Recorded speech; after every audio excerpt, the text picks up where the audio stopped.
Hi there, this is Derek from Pacific Coast Auto, and I'm shooting this video on behalf of Drifto Squad, who asked me to say their name in the video here. And so this is a 1989 Nissan Skyline GTR. This one here is a one-owner vehicle with 190,000 kilometers on it. And so it's going to be interesting to see what the higher mileage cars look like. Condition of the vehicle overall has some things hit or miss, so let's get into it. First off, opening up the engine bay was pretty surprising. Usually the higher mileage ones have a messier engine bay than this. So a couple of surprising things. The valve cover has very low amount of peeling, and the intake plenum here has a very low amount of peeling. And so usually those have less paint than they have paint, and so looks very good. The engine seems to run very nicely for the amount of mileage. Usually they start to become a little bit noisier and kind of run a little bit like they need a tune-up. This one seems to run fairly well. Now it is a noisy engine. You're probably going to hear those injectors clicking like crazy, and that's just the way that this camera likes to hear the GTR engines. I don't know why that is, but everything looks nice and tidy. Front struts don't have any rust on them, which is something you have to watch out for on the higher mileage ones. Everything looks tidy and nice there. And this one has been in an accident. It says dented core support. Now typically I don't mention this when I'm inside the engine bay, but I thought that today I might want to do that. And then front inner panel is also dented. Now I did have a look over this, and you can have a look over it too. Looks to be in pretty good shape. R-grade vehicle is accident repaired. You can see some wrinkling in there. That's standard with the way that the inner panel looks on the R32 GTR. Okay, so going to close the hood. Also want to mention coolant and the oil look like it's in tip-top shape. And so it looks like a well-maintained mechanically car. Now the outside is a bit of a different story, and so let's get into that. It is getting a little bit later here, and our light is going away. This will be the last one that we shoot today. Okay, so first off, auction sheet, 1989, September. So first month of Skyline, kind of interesting. This is a number 484 that was made, so that's cool. Note that this one isn't a Nismo version, because the Nismos have a 1 here instead of a 0, because the low production number ones are the Nismo ones. Racing homologation, you know how that is. So auction grade R with an interior C. Alloys, power steering, power windows. 189,086 kilometers. Still has registration, and this is really cool. Check this out. Still has the Japanese plate. One of the bolts is rusted on, and that's why it's dangling off there, because it was supposed to be taken off before we shoot the video, but it still has its original plate from when it was a brand new car, and you can see how faded that is. It's even an old version of the plate. This is a 33 series. Nowadays we don't have 33, we have like 330. There are 3 digits there. And so cool to see the original plate on there, and how faded it is. I don't know if that's cool. I guess Paul already took the rear plate off of it. Okay, so one owner car, original 16-inch wheels. This is the first time at auction. It comes with the original GTR key. Really cool to get those there, really nice key. So this one has full history. Each one of these is one of the history papers, so full history of as long as it's been around.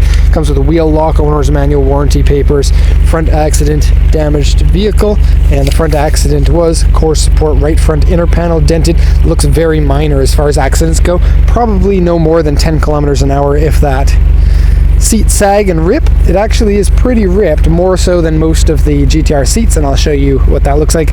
And I guess that's pretty representative of the mileage. I think we don't buy too many that are this high, and especially ones that have the original seat, because after a while people just replace the seats. Steering wheel wear and dented. That's kind of weird. Dashboard comes up. Underside surface rust. Rear spoiler has been removed, and actually the car looks really nice without the rear spoiler. And the whole trunk was replaced because it doesn't have repair marks where the holes would have been filled. Okay, exterior has paint fade and paint peeling. Already read that part. Various scratches, dents, and repairs. Interior liner comes off. And I guess I'll just show you that. For some reason my legs started walking in this direction. When they say interior liner comes off, this is what they're talking about. See this white section here? The adhesive goes away after a while, and this starts peeling down. what you can do is peel it back, spray in there, and then just put it back on. When you see that on the auction sheets, it's almost never a big problem. For this car, every car is a little bit different. Okay, and then what's this last one? Shift area has wear. Okay, now paint fade and peeling on the hood. You can see that a lot, even when it's dark out. Paint fade and peeling on the roof.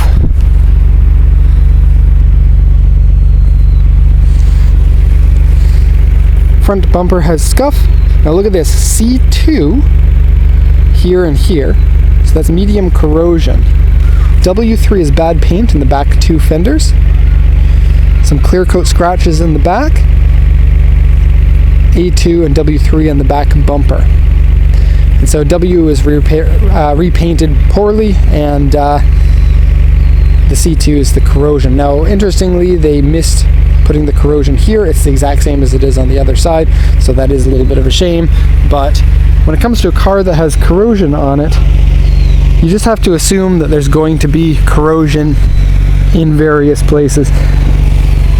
Because once a car gets to the age where it has corrosion on it, it's going to have some corrosion here, some corrosion there.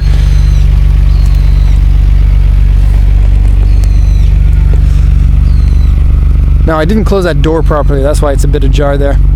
Aftermarket exhaust sounds really nice. I don't think that this car has been driving very much recently, just looking at the general condition of the car. It also seems like the gasoline that's in the car has possibly gone bad. This is just a hunch that I have. Okay, front bumper lip is the original front bumper lip color, hasn't been painted, hasn't been highly damaged. It looks like a replacement part. A little bit of paint marks in this area here. Now really, this car it needs a couple of things here and there, but that's what you get when you buy from the auction. You can choose a super clean and perfect car at a high price, or if you want to pay less, then you can get one that needs a little bit of work. To each person, they get to pick themselves. And so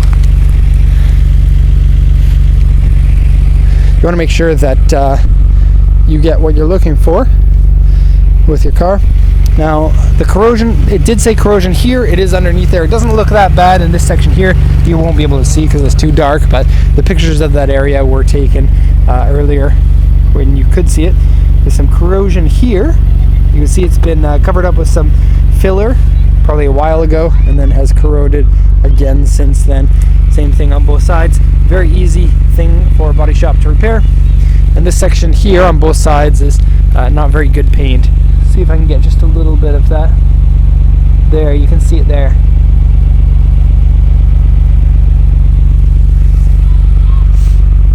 Okay, the trunk here looks like it has some rock chips or something there. Tiny bit of peeling here. And this section here, which is a sound gasket, is cracked on both sides. You could just take this off and most people don't even notice that it's missing.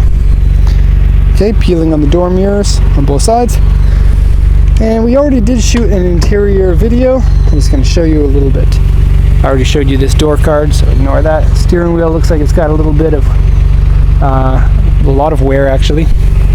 Probably needs to be replaced. Driver's seat rips are here, here, and here. And so this is probably one of the more ripped seats that I've seen. Sometimes the foam in here comes out if it's highly ripped. This one, the foam is still okay. Passenger seat is really dirty. If you can see, oh my gosh, we're running out of light. Alright, 189, 80 kilometers in there. Everything is stock here. No dash bubble in the spot where it normally is, right there. Vent's missing the insert piece.